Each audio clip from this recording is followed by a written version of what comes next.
2020 में जो शहरी बेरोजगारी थी वो 9.70% थी, यानी 9.70% थी। ठीक है, अब मई में जब उसके आंकड़े आए तो वो 16.9% बढ़कर 25.69% हो गई थी। तो आप देखिए कि 16% जो है उछाल आया है बेरोजगारी दर में शहरी क्षेत्र में। ग्रामीण क्षेत्रों की तो बात ही छोड़ दीजिए, वहां पे बेरोजगारी तो बहुत, मतलब वहां की समस्या तो बहुत ही विचित्र है। पर जो है शहरी क्षेत्र का मैं आंकड़ा आपको बता रहा हूं। अच्छा, अब ये कोरोना काल की स्थिति है। मई के बाद से अभी जून, जुलाई, अगस्त के आंकड़े अभी आए नहीं है, तो ये मई तक के आंकड़े हमने आपको दे दिया कि 16% तक का उछाल आया। ठीक है, 16% का, सॉरी प्रतिशत नहीं कहेंगे, मतलब 16% का उछाल आया। और वो 9 जनवरी के 9% से बढ़कर 25% हो गया जो है मई में। तो इतने तेजी से बेरोजगारी बढ़ रही है, आप सोचिए कि ये बेरोजगारी कितने तेजी से बढ़ रही है। दूसरा ये क्या कर रहे हैं, दूसरा आपने सुना होगा, आप अखबारों में देखा होगा, एयर इंडिया के लोगों को इन्होंने जबरन 5 साल के लिए छुट्टी पर भेज दिया। तो ये एयर इंडिया के जो कर्मचारी थे वो तो बेरोजगार हो गए 5 साल के लिए, बिना वेतन भेजा है। ये मतलब ये कोड करने वाली बात है कि बिना वेतन उन्होंने जबरन 5 साल के लिए छुट्टी भेज दिया। ठीक है, तो अब एक तरह से देखा जाए तो वो भी बेरोजगार है। 2 करोड़ लोगों को इन्होंने रोजगार देने का वादा करके साल में आए थे, और सिर्फ कोरोना काल में 2 करोड़ लोग जो है बेरोजगार हो गए ऑर्गेनाइज सेक्टर के। अनऑर्गेनाइज सेक्टर के जो लोग बेरोजगार हुए उनकी संख्या गिनी नहीं जा सकती, क्योंकि उनकी संख्या दसियों करोड़ में है। जितने भी जो है मजदूर वर्ग के लोग थे, जितने भी छोटे छोटे बिजनेस व्यापार करने वाले लोग थे, वो जो है बेरोजगार हो गए, उनकी रोजी चली गई, उनका धंधा व्यवसाय सब चौपट हो गया। उसके लिए कोई इंतजाम नहीं, कोई। एमएसएमई की सिचुएशन देख लीजिए, इन्होंने एमएसएमई के लिए जो है 20 लाख करोड़ के पैकेज में लोन का, उसमें इन्होंने दिया कि भाई लोन का सिस्टम हम 20 लाख करोड़ रुपए में दे रहे हैं। एक भी एमएसएमई के लोगों से आप बात करिए तो वो बोलेंगे कि भाई वो लोन गया कहां जो एमएसएमई के लिए आ रहा था। तो एमएसएमई सेक्टर पूरी तरह बर्बाद हो चुका है। एमएसएमई सेक्टर में जो रोजगार था वो रोजगार खत्म हो चुका है। सरकारी सिचुएशन आप देख रहे हो कि रोज कंपनियां बेची जा रही। अब जो है हवाई अड्डों को इन्होंने नीलाम कर दिया, वहां के लोग बेरोजगार होने जा रहे हैं। जी राजेश जी, मैं आपसे वही पूछना चाह रहा हूँ, ये जो बेरोजगारी बढ़ी है ये क्या कोरोना की वजह से बढ़ गई या सरकार की गलत नीतियों की वजह से कोरोना से पहले से ही बढ़ती जा रही है? मतलब कोरोना ने इसको उछाल नहीं है। देखिए बेरोजगारी, अगर कोरोना नहीं आता तो भी क्या ये स्थिति आने वाली थी, ऐसा आपको लगता है? मुश्ताक भाई, इन्होंने 2014 में जब सत्ता संभाली तो इनका वादा था कि हम 2 करोड़ नौकरियां हर साल देंगे, और आते ही इन्होंने नौकरियां देना तो छोड़ दीजिए, नौकरियों को खत्म करना स्टार्ट कर दिया। इन्होंने रेलवे की नौकरियां रोक दी। जो रेलवे भर्ती का काम चल रहा था सब रुक गया। इन्होंने एयरपोर्ट पे नौकरियां बंद कर दी। इन्होंने जितने भी पब्लिक सेक्टर की जो कंपनियां थी सब में इन्होंने रोक दिया। कहीं कोई मतलब भर्ती नहीं हो रही थी। इन्होंने उल्टे का इन्होंने लोगों को वीआरएस देना स्टार्ट कर दिया। आप समझ रहे? तो पहले से इनका चला आ रहा था, उसमें जो है वो कहावत है ना, गांव की एक कहावत है कि एक तित लौकी और दूसरे नीम चढ़ी। तो एक तो ये रोजगार को खत्म ही कर रहे थे, ऊपर से कोरोना आ गया। तो रही सही कसर जो है वो कोरोना ने पूरा कर दिया। अच्छा, अब ये भी, इनको भी एक मौका मिला। इन्होंने आपदा में अवसर ढूंढा। बेरोजगारी का जो ठीकरा है वो कोरोना पे फोड़ रहे हैं अभी। जी जी अजहर भाई, मैं आपसे जानना चाह रहा हूँ कि बेरोजगारी का मुद्दा जो है वो पिछले 2019 के इलेक्शन में भी था कि बेरोजगारी बहुत बढ़ती जा रही है, ये मुद्दा उस टाइम पे भी था। तो क्या आपको क्या लग रहा है कि कोरोना के वजह से बेरोजगारी बढ़ गई, या शुरुआत से जो नोटबंदी, जीएसटी और ये स्टेप बाय स्टेप हुआ, अभी ये कोरोना नहीं आता तो भी होता? आपकी इस बारे में क्या राय है? भले ही थोड़ा देखिए, डिले मैं बता हो, दूं, बट परिस्थिति यही होती है। जब से जब से भाजपा सरकार केंद्र में आई है, हम्म, आपने देखा होगा 2 करोड़ की नौकरियां की बात की थी, लेकिन आज जो लोग कम से कम 4 से 6 करोड़ लोग बेरोजगार हो गए। आज आपने देखा होगा किस तरह से बीएसएनएल जो एक सरकारी संस्था थी, सरकारी कंपनी थी, आज उसको बंद के कगार पे है। एमटीएनएल आज बंद के कगार पे है। सहारा इंडिया आज बंद के कगार पे है। एयरपोर्ट्स बेचे जा रहे हैं, रेलवे स्टेशन बेचे जा रहे हैं। उत्तर प्रदेश में हमारे योगी बाबा जी, इनकी सरकार है, आज सिर्फ नाम चेंज किया जा रहा है। देखिए, नाम चेंज करने से देश का विकास नहीं होता है। ये देश की एकता, अखंडता, इसकी खूबसूरती है।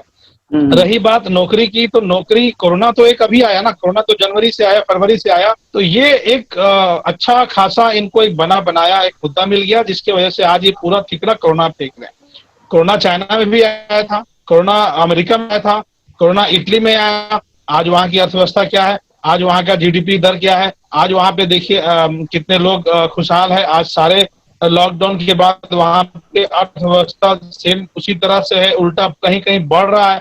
तो ये बोलना बेहद दुर्भाग्यपूर्ण है, निंदनीय है कि कोरोना की वजह से यहाँ बेरोजगारी गई। क्या आपको याद नहीं है कि जीएसटी और नोटबंदी जैसा क्रूर फैसला जो हिंदुस्तान के हित में, जो कभी अच्छा नहीं था, आरबीआई के तत्कालीन गवर्नर ने भी इसकी जो है विवेचना की थी कि ये सही नहीं है, आप नोटबंदी ना करें, इससे बहुत सारा नुकसान होने वाला है। बावजूद लोगों को लाइन में खड़ा कर दिया गया, और किसकी नुकसान हुई, कितने काले धन आए, कितने लोग बड़े लोगों के अकाउंट सीज किए गए? एक भी नहीं। सिर्फ एक आम आदमी, गरीब इंसान, जिसके पास कुछ 2-5 हजार रुपए बचे हुए थे, वो लाइनों में खड़े होकर सैकड़ों लोग मारे गए। तो मुझे ऐसा लगता है कि इसकी जो सरकार है, ये एक ऐसी सरकार है जो पिछले 70 सालों में एक ऐसी सरकार आई है जो सिर्फ और सिर्फ जो है एक दूसरे मुद्दे पे ठीकरा फोड़ने का काम कर रही है। असलियत से इसका कोई वास्ता नहीं है। आज देश की जो अर्थव्यवस्था है चरमरा सी गई है। आज इसकी जीडीपी की जो स्तर है सबसे निचले चरम में है। लोग बेरोजगार हैं। आज क्या हाल है एयर इंडिया का, आप देखिए, हमारे मित्र बता रहे थे अभी एयर इंडिया की हालात। आज एयर इंडिया का पैसा बकाया हुआ है। माननीय नरेंद्र मोदी जी, यानी भाजपा कार्यालय में बिल भी गया होगा, जो इन्होंने इतना यात्राएं की, ये सारे पैसे किसके हैं? एयर इंडिया की पैसे थे। आज वो बर्बाद के कगार पे है, अपने एयरलाइंस को बेच रहे हैं प्राइवेट सेक्टरों के हाथ में। तो ऐसे बहुत सारे उदाहरण हैं जो कि भाजपा जो है विफल हुई है, और युवाओं के साथ, युवाओं को ठगा गया है। सिर्फ और सिर्फ जात पात के नाम पे बात की गई है। राम मंदिर को आधार बना के काम किया गया है। एक सिंगल कारखाना के आप नाम बता दीजिए, एक सिंगल उद्योग धंधे का आप नाम बता दीजिए जो भाजपा पिछले 6 वर्षों में की है। आज मुझे याद है कि आज जो भी कोरोना सेंटर बन रहे हैं, कोविड सेंटर जो है, बड़े बड़े अस्पताल है, इससे पहले की सरकारों ने काम किया है, आज जो भी देश में है। लेकिन फिर भी बार बार मीडिया के द्वारा, जो ऐसे बिकाऊ मीडिया है, दलाल मीडिया है। अभी कुछ दिन पहले मैं अपने बातों से कहीं और सिर्फ एक एग्जाम्पल देने वाला हूँ कि आज जो कोरोना को फैलाने के लिए तबलीगी जमात का नाम लिया गया था, आपने देखा होगा मुंबई हाई कोर्ट का जो फैसला आया कि ये जो है सिर्फ और सिर्फ बलि का बकरा बनाया गया, तबलीगी जमातियों का यहाँ कोई भी रोल नहीं था। बावजूद आज मीडिया माफी मांगने के बावजूद आज वापस विपक्ष से सवाल पूछ रही है, आज वापस तबलीगी जमातों के खिलाफ सवाल पूछ रही है। तो मुझे ऐसा लगता है कि ये दुर्भाग्यपूर्ण है। देश की मीडिया, जिसको सरकार के खिलाफ पूछना चाहिए, सरकार से पूछना चाहिए, आज वो विपक्ष से पूछ रही है। और देश में बढ़ती बेरोजगारी, टरमराती अर्थव्यवस्था, गिरता हुआ जीडीपी, ये देश को पिछले 20 वर्षों पीछे जो है धकेलने का काम कर रहा है। ये मैं बड़ी जिम्मेदारी से कहना चाहता हूँ जी। अभी मैं आता हूँ आम हूँ। आदमी पार्टी से। और मैं आपको एक चीज बता दूं मैं आपको, ये सिर्फ और सिर्फ जो प्राइवेटेशन का जो काम हो रहा है, अडानी अंबानी, ये इनको नोट जो है इनके जेबों में जा रहा है। आप देखे होंगे किस तरह आज जियो पूरे हिंदुस्तान में फैल रहा है। ये भी एक बिजनेसमैन ही है, लेकिन जो आम आदमी है आज परेशान है। आज एक व्यापारी परेशान है। किसानों की आज जो है देख ले तो उनकी व्यवस्था खराब है। कर्ज माफी पे बात नहीं होगी। तो ये सारे विफलता है, सिर्फ कोरोना काल में नहीं आया, ये 6 साल पुराना मामला है, और बीजेपी अपने सारे मुद्दों पे विफल हो चुकी है। जी जी, मैं आम आदमी पार्टी की तरफ आता हूँ।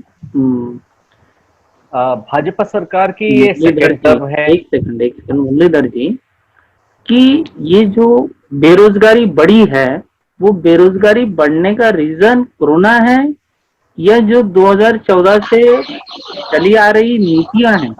मेरे सवाल आप समझने का ट्राई कीजिएगा सर। बिल्कुल, सरकार ये सिर्फ भ्रम फैलाने वाली सरकार है। ये हम्म, सरकार सिर्फ आपको एक भ्रम फैलाते कि मैं रोजगार क्रिएट करूंगा। इस सरकार की इंटेंशन ही नहीं थी कभी सरकार रोजगार क्रिएट करने की। ये पब्लिक सेक्टर क्यों शुरू हुआ था? रेलवे हो, एयर इंडिया हो, और बाकी जो हिंदुस्तान एरोनॉटिक लिमिटेड हो, ओएनजीसी हो, ये सारे सेक्टर इसके लिए शुरू किया था कि रोजगार का अवसर दे। मगर सरकार कर क्या रही है? इसमें वैकेंसी काफी है, भर भर के वैकेंसी है, मगर इसके जो पद खाली है, रिक्त पद है, वो भरे नहीं जा रहे हैं। दूसरी बात, अभी देखिए हमारी सरकार, आम आदमी पार्टी की सरकार आई दिल्ली में, उसने कहा कि हम रोजगार क्रिएट करेंगे। उसने 100 होम सर्विस डिलीवरी सर्विस चालू की, 100 अलग अलग डोर स्टेप डिलीवरी। राशन आपके डोर पे डिलीवरी होगी, आपके डॉक्यूमेंटेशन आपको आपसे आके, अगर आप समझो कोई आधार कार्ड बनाना चाहता है या डोमिसाइल सर्टिफिकेट बनाना चाहता है, डोर सर्विस डिलीवरी, ये सारी चीज गवर्नमेंट की इंटरेस्ट होनी चाहिए एम्प्लॉयमेंट जनरेट करने के लिए। ये जो कोरोना का संकट है, ये पूरे भारत में आया है। ये सिर्फ मुंबई में आया है या दिल्ली में, पर दिल्ली सरकार ने इसको एक अलग तरीके से चैलेंज लेके किया है। क्या किया? अस्पताल बनाए, अस्पताल में बना के एम्प्लॉयमेंट क्रिएट किया। एक सेकंड मैं पूछना चाह रहा हूँ, आज जो लोग बेरोजगार हो गए हैं, जैसे कि कांग्रेस के राजेश सिंह जी ने बहुत सारे आंकड़े दिए। एक्चुअली आंकड़ों का क्या खेल है, नॉर्मल जनता को एक्चुअली समझ में नहीं आता है। आंकड़े दिमाग में बैठते नहीं है। एक मिनट सर, मैं अपना कंप्लीट कर लूं। आंकड़े जो है ना, लोगों के दिमाग में जल्दी से बैठते नहीं है, क्योंकि नॉर्मली माना जाता है कि भारतीय गणित में कमजोर होते हैं। आप किसी भी स्कूल में जाके देखेंगे तो गणित से सबसे ज्यादा डरते हैं बच्चे। मुश्ताक जी, जनता जनार्दन होती है। जिस तरह झारखंड में सत्ता परिवर्तन हुआ, जिस तरह और राज्य में सत्ता परिवर्तन हुआ, दिल्ली में परिवर्तन हुआ, जनता सही वक्त में जवाब देना जानती है, आप चिंता ना करें। नहीं, अभी मैं आम आदमी पार्टी से थोड़ा सा मतलब ये लेना चाह रहा हूँ कि जो आज स्थिति पैदा हो गई है, लाखों करोड़ों लोगों की जॉब जा रही है, तो इसके लिए कोरोना जिम्मेदार है या सरकार की नीतियां जिम्मेदार है? मतलब मेरा स्ट्रेट सवाल ये है, आप समझने का ट्राई कीजिए मुरली जी। समझ रहे हैं आप मेरा सवाल? बिल्कुल बिल्कुल बिल्कुल। सरकार की गलत नीतियों के वजह से, सरकार का इंटेंशन नहीं है कि ये एम्प्लॉयमेंट क्रिएट करे। 12 करोड़ 20 लाख अनएम्प्लॉयमेंट हुआ है इन लास्ट 6 मंथ्स में। इस लास्ट 6 महीने में इतने लोगों ने अपने जॉब्स खोए हैं। कई लोगों ने अपने पैसे विड्रॉ कर दिए, पैसे नहीं है लोगों के पास। बट गवर्नमेंट की इंटेंशन नहीं है कि ये जो रिस्क ऑन है, जो जिन लोगों ने एग्जाम पास कर लिया है, जिसने सारा प्रोसेस कंप्लीट कर लिया है, मगर उनकी भी वैकेंसी भर दे, तो किसी न किसी तरह से अगर वो जो वैकेंट सीट अगर भरेंगे तो एम्प्लॉयमेंट साइकिल क्रिएट होगा। बट गवर्नमेंट की इंटेंशन नहीं है। गवर्नमेंट चाहती है आप भूखे रहे, वो पीएम केयर के जैसे बाकी तरह से फंड ले और अपनी ऐशो आराम के लिए सारी प्राइवेट कंपनी, सारी पब्लिक सेक्टर कंपनी प्राइवेट कंपनियों के हाथ में बेचते जाएं, तो एम्प्लॉयमेंट जनरेट करने का और रास्ता बंद करते जा रहे हैं। इससे दिन पर दिन, जैसा कि आपने बताया, लास्ट 6 महीने में इतने लोगों की जॉब गई, तो यही चीज जो है ना, मेरे माइंड में कंफ्यूजन क्रिएट कर रही है कि लास्ट 6 महीने में ही बेरोजगारी बढ़ी है क्या? नहीं, बेरोजगारी मैंने पहले शुरू से कहा कि एम्प्लॉयमेंट वैकेंट सीट है, मगर वैकेंसी भरी नहीं जा रही है। इनके एग्जाम हो गए, ये शॉर्टलिस्ट हो गए, मगर सरकार का इंटेंशन नहीं, खाली आपको बैठाए कि हाँ आप पास हो गए एग्जाम, बट आपको रिक्त स्थान में भर्ती नहीं करेंगे। अभी खाली हम हर बार एक नया आएगा एप्लीकेशन। हाँ, यूपीएससी में ये वैकेंसी, रेलवे में कई लोग जाके एग्जाम देते हैं, पास हो जाते हैं, इंटरव्यू हो जाती है, मगर उनकी ज्वाइनिंग लेटर नहीं आती है। तो ये क्या है? ये बेसिकली सिचुएशन खाली है, वेकेंट है। हमारे पास अंडर स्टाफ चल रही है। आप चले जाइए, पुलिस में चले जाइए, अंडर स्टाफ है। रेलवे में चले जाइए, स्टाफ कमी है। आप किसी भी बैंक में चले जाइए, बोले वी आर अंडर स्टाफ। मगर क्यों नहीं वेकेंट स्टाफ भर रहे हैं? गवर्नमेंट की इंटेंशन नहीं है, वो चाहते नहीं एम्प्लॉयमेंट लोगों को रिस्क स्थान में भरे। और जब एम्प्लॉयमेंट जनरेट नहीं होगा, उससे बेरोजगारी बढ़ेगी, यूथ अनएम्प्लॉयड रहेगा, अनरेस्ट बढ़ेगा। और फिर बाद में यही लोगों को झंडा लेके हमारे मोर्चा में अपने ये प्रोग्राम में चलना है, हाँ चलो 500 रुपए में दिहाड़ी में, 1000 रुपए में दिहाड़ी में भर के लेके आ रहे हैं। क्यों? ये गवर्नमेंट चाहती है, गवर्नमेंट की इंटेंशन ही नहीं कि आप एम्प्लॉयड हो जाए। आप एम्प्लॉयड हो जाएंगे तो आपकी प्रॉब्लम सॉल्व हो जाएगी। आपको भूखा रख रही है और आपको लगाए रख रही है कि आप आइए हमारे मोर्चे में, आप हम मंदिर का बनाने का मोर्चा करेंगे, हम ये करेंगे, हम सीए करेंगे, मोर्चा करेंगे, लोग आ रहे हैं उसमें। क्यों? ये आपको भूखे रख रही है और बस उलझाए रख रही है दूसरे मुद्दे। जी मेरा क्या जी शैलेश दुबे जी, मैं आपके पास आ जाता हूँ। शैलेश दुबे जी, बोलिए। जी मेरा आपसे ये सवाल है कि आज जो हमारा टॉपिक है वो भारत सरकार की सफलताओं और विफलताओं पे है। अभी जैसे कि सरकार की सफलताएं अगर अभी तो मैं अगर गिनाना चाहूँ, सरकार की मैं एक जगह पे देख रहा था, सरकार की सफलताएं सरकार गिना रही थी। उन्होंने 370 हटा दिया, राम मंदिर बना दिया, सीएए ला दिया, ट्रिपल तलाक ला दिया। मगर जो एक्चुअल मुद्दे हैं, मतलब ये जो चारों मुद्दों को अगर मैं अपने तौर पे समझूं या आप अपने तौर पे समझो, तो ये नॉर्मल लाइफ से रिलेटेड कितने नजर आते हैं। और जो मुद्दा है हमारा बेरोजगारी का, वो बेरोजगारी के मुद्दे पे सरकार जो दिखाना चाह रही है कि 6 महीने में ही जो भी डिस्ट्रॉय हुआ वो 6 महीने के अंदर हुआ है। तो मैं यही समझना चाह रहा हूँ कि ये सिर्फ कोरोना की वजह से हुआ या सरकार स्टार्ट से कोई गलत नीतियां लेके आई जिसकी वजह से हमारी अर्थव्यवस्था लगातार नीचे आती गई है। कि कैसे कि लॉकडाउन के पहले भी आज हिंदुस्तान में बेरोजगारी, महंगाई और आतंकवाद ये सबसे बड़ा मुद्दा रहा।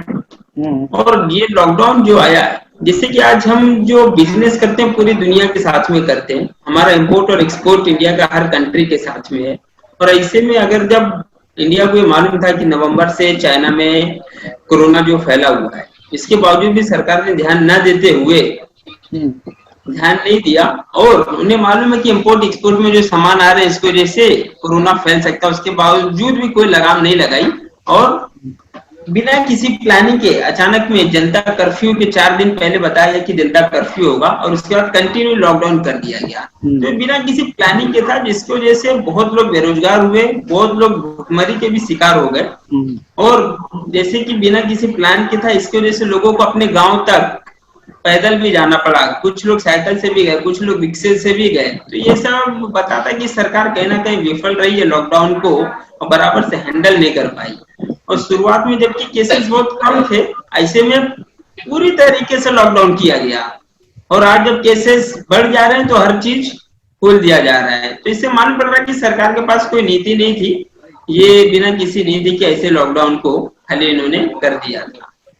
अच्छा, जिसके वजह से काफी प्रॉब्लम क्रिएट हो गई।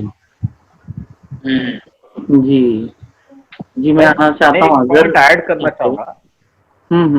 जी बोलिए बोलिए। पॉइंट ऐड करना चाहूंगा, ये पॉइंट ऐड करना चाहूंगा। अभी आप एग्जांपल जैसे कहा कि ऑल ओवर इंडिया में सिचुएशन तो सेम है।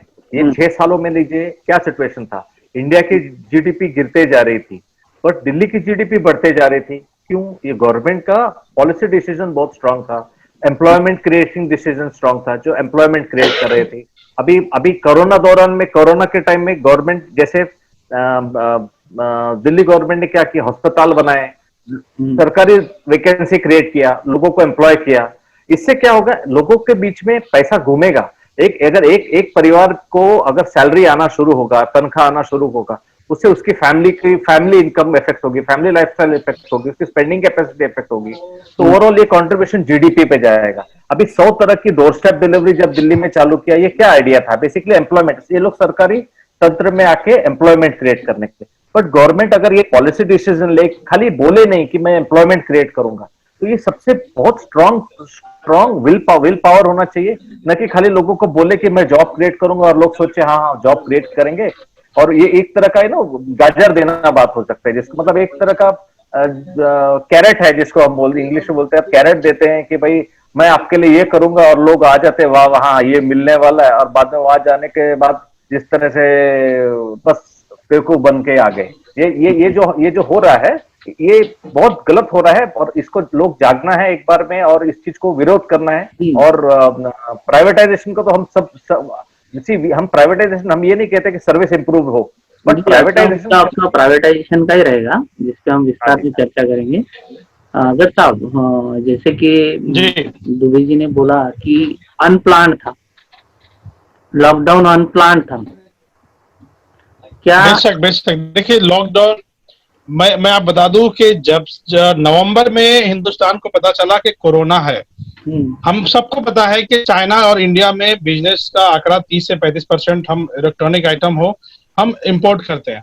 तो सबसे पहले जिम्मेदारी देश के प्रधानमंत्री की होनी चाहिए। सारे विपक्ष के नेताओं ने कहा था कि लॉकडाउन लगाया जाए, तो उस वक्त वो नमस्ते ट्रंप कर रहे थे, उस वक्त वो मध्य प्रदेश में सरकार गिराने काम कर रहे थे, उस वक्त जो है कुछ और प्लान कर रहे थे। तो कहीं ना कहीं ये देश को आर्थिक मंदी में, कोरोना मंदी में ढकेलने का काम किया गया है, जो कि बिल्कुल स्पष्ट है। अभी हमारे मित्र आम आदमी पार्टी के बता रहे थे कि हमने दिल्ली में काम किया, बेशक कोई शक नहीं है, उन्होंने अच्छा काम किया। लेकिन मैं बता दूं कि भाजपा ने जो है जिस तरह से बिना प्लान, आज आपने देखा होगा किस तरह आपने ऐसे मंजर देखा होगा लॉकडाउन में, जब कोई गरीब मजदूर आदमी, जब सरकार नहीं भेज पा रही थी अपने उनके गांव, कोई प्लान नहीं था उनके पास, मजदूरों के पास कोई विकल्प नहीं था, वो पैदल जा रहे थे, कितने लोगों की जान गई। औरंगाबाद में ट्रेन हादसे में कितने मजदूरों की जान चली गई।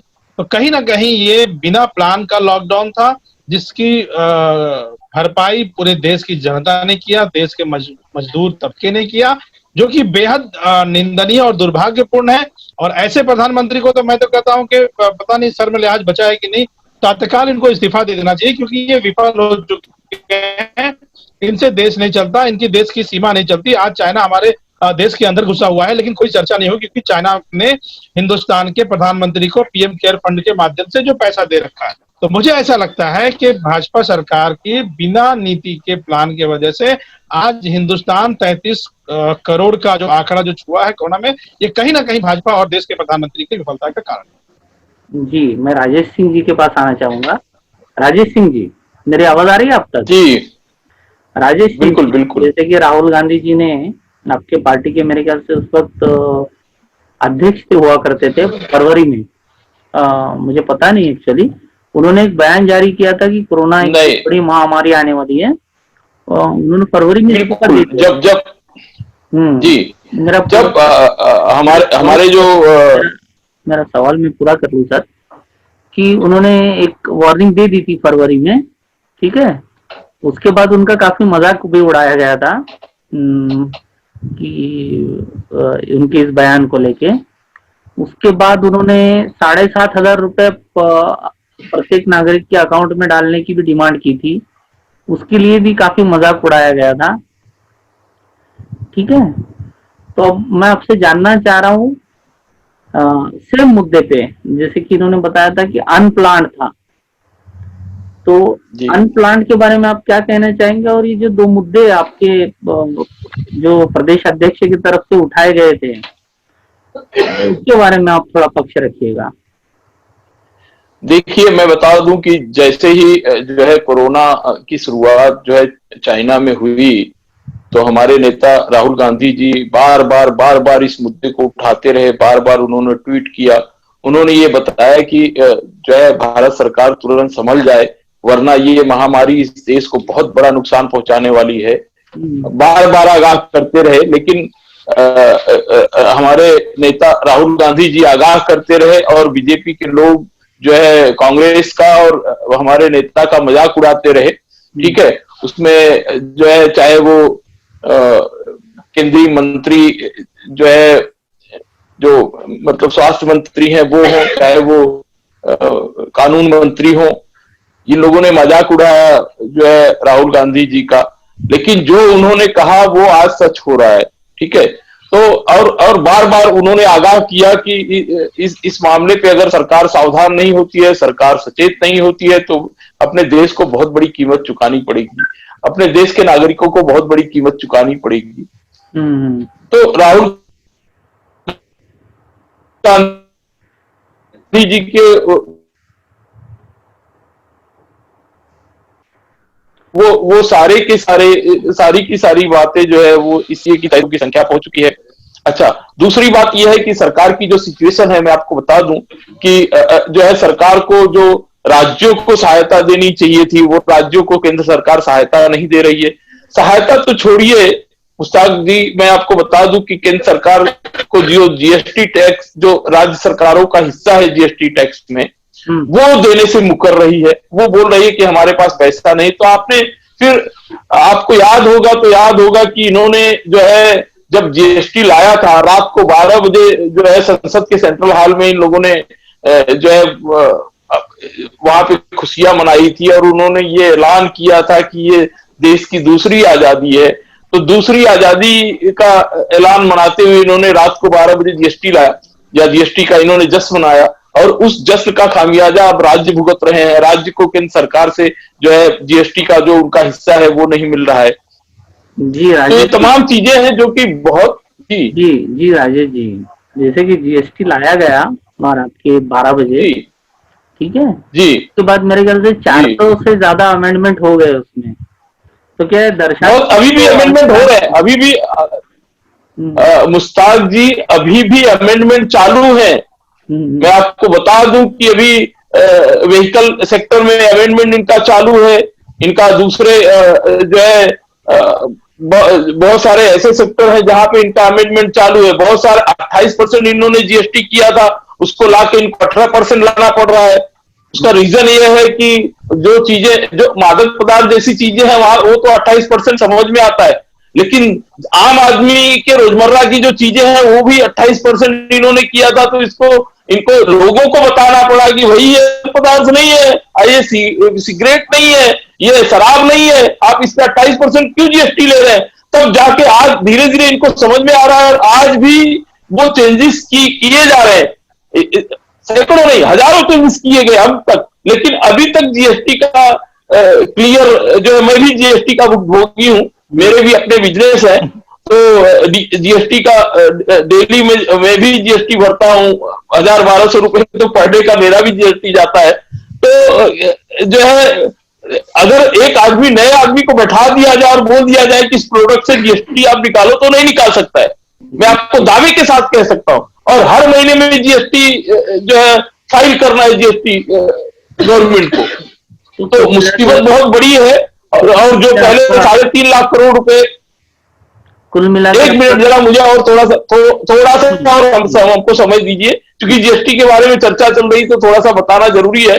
3 लाख करोड़ के ऊपर जो है जीएसटी कलेक्शन हुआ था पिछले में 2019 में, और 50,000 करोड़ जो है लगभग 50,000 करोड़ रुपए, 45,000 से 50,000 करोड़ रुपए इस साल का जीएसटी कलेक्शन है। तो आप देख लीजिए कि कितने तेजी से जीएसटी कलेक्शन नीचे गिर रहा है। तो वैसे ही ये मोदी सरकार वैसे ही नहीं बोल रही कि जो है हम स्टेट गवर्नमेंट का जो जीएसटी का हिस्सा है, स्टेट गवर्नमेंट जितने भी है उनको स्टेट गवर्नमेंट का हिस्सा हमको हमारे पास देने के लिए नहीं है, क्योंकि कलेक्शन ही नहीं इनका आ रहा है। बेतुका सा इन्होंने एक कानून ला दिया जो कि व्यापारियों को परेशान कर रहा है, जो रेवेन्यू जनरेट होना चाहिए इस देश में वो नहीं होने दे रहा है।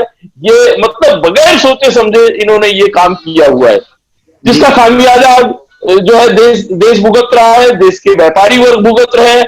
और न केवल व्यापारी वर्ग भुगत रहे हैं, बल्कि इस देश के खजाने में भी जो पैसा जाना चाहिए नहीं जा रहा है। आज राज्य सरकारों की स्थिति यह है कि वो आबकारी विभाग से जो उनका सेल टैक्स का पैसा आ रहा है, जो उनका जो है दूसरे से जो ये क्या नाम है पेट्रोल और डीजल का जो पैसा उनको आ रहा है टैक्स, उस पैसे से जो है सैलरी दी जा रही है राज्य सरकारों के कर्मचारियों की। जीएसटी का पैसा उनको केंद्र सरकार दे ही नहीं रही है। जी, मैं आम आदमी पार्टी की तरफ जाना चाहूंगा। हमारे पास समय की थोड़ी पाबंदी है, तो 3 मिनट बचे हैं सर। लास्ट 2 कमेंट मतलब 1.5 मिनट में देता हूँ आम आदमी पार्टी और एडवोकेट शैलेश दुबे जी को। जी, सरकार की नीति पब्लिक हित में नहीं है। सरकार सिर्फ अपने मनोरंजन की व्यवस्था में लगी हुई है। अभी अपने लिए महंगे से महंगा एरोप्लेन खरीद रहे हैं, ठीक है। अभी ऐसे वक्त में जब लोगों पर डायरेक्ट राहत पहुंचानी है, एक श्रमिक ट्रेन शुरू हुआ, सरकार ये बोलती रही कि मैंने किसी से टिकट का पैसा नहीं लिया, बट वो गरीब मजदूर जिसका पैसे नहीं थे, जिसको तनख्वाह नहीं मिली थी, मजबूरी में अपने घर जा रहा था, उसने महंगे डबल फेयर में प्राइस में टिकट खरीदा। सरकार ने पेट्रोल डीजल पे टैक्स बढ़ाते गया। अभी ये सब जो पैसा है, ये अगर पैसे बचते हैं तो लोगों के जेबों में पैसे बचते हैं और वो अपनी स्पेंडिंग कर पाते। आज एक मध्यम वर्ग का जो व्यक्ति है वो ऑलरेडी बहुत बुरे दौर से गुजर रहा है, उसकी इनकम लेवल लो हो गई है। कई सेक्टर ऐसे हैं जैसे ट्रैवल टूरिज्म सेक्टर, यहाँ तो 90% जॉब लॉस हो गया। देयर इज नो बिजनेस, कोई काम मतलब काम है ही नहीं इन लोगों के पास, और ये आने वाले कई महीनों तक इसका इफेक्ट रहेगा। अभी ऐसे दौर में जब सरकार टैक्स पे टैक्स बढ़ाते जा रही है, पेट्रोल डीजल पे टैक्स पे बढ़ाते जा रही है, तो लोगों को और महंगा और पैसा स्पेंड करने पड़ रहा है। इससे लोगों का भला नहीं हो रहा है सरकार की पॉलिसी और नीतियों से। और आज रेलवे भी प्राइवेटाइज कर दिया। अब रेलवे जो प्राइवेटाइज, आज फेयर कम है, कि आप संतुष्ट नहीं है सरकार की नीतियों से? बिल्कुल नहीं संतुष्ट है। और हम शैलेश दुबे जी, लास्ट 1 मिनट का मैं आपका कमेंट लेना चाहूंगा। सरकार ने भी नीतियां लाई थी, मैंने सोचा था पब्लिक हित में अच्छा होगा, लेकिन मेरे ख्याल से सभी नीतियां फेल हो गई। जैसे नोटबंदी लाई थी, इससे भी जो मिडिल क्लास और गरीब क्लास के लोग थे, ये लोग और दब गए और इनका बिजनेस भी फ्लॉप हो गया। जीएसटी जो लाया गया, इससे भी मुझे नहीं लग रहा कि देश को बहुत कोई अच्छा फायदा हुआ होगा। ऐसे करके अभी तक जितने भी काम हुए हैं, इससे पब्लिक को डायरेक्ट कहीं फायदा नहीं हुआ, कोई बेनिफिट नहीं मिला। तो सरकार ऐसे कुछ कदम उठाए जिसकी वजह से पब्लिक को डायरेक्ट फायदा मिले। तो अच्छा, पेट्रोल डीजल के दाम बढ़ते जा रहे हैं, महंगाई बढ़ती जा रही है, तो सरकार को ऐसा सोचना चाहिए कि जो और यहाँ वहाँ के मुद्दे उठा रही है सब छोड़ के ऐसा करे जो कि देश हित में और पब्लिक के लिए काफी अच्छे हो। अच्छा जी, शैलेश दुबे जी के कमेंट के साथ ही मैं अपना ये प्रोग्राम यहाँ पे समाप्ति की घोषणा करता हूँ। आप सब लोग आए, हमारे साथ आपके विचार साझा किए, उसके लिए मैं आपका आभारी हूँ। न्यू इंडिया न्यूज की तरफ से मैं आपको आपके आभार प्रकट करता हूँ। जी नमस्कार दुबे जी, नमस्कार मुरलीधर जी, नमस्कार राजेश जी, आदाब आदर भाई। नमस्कार।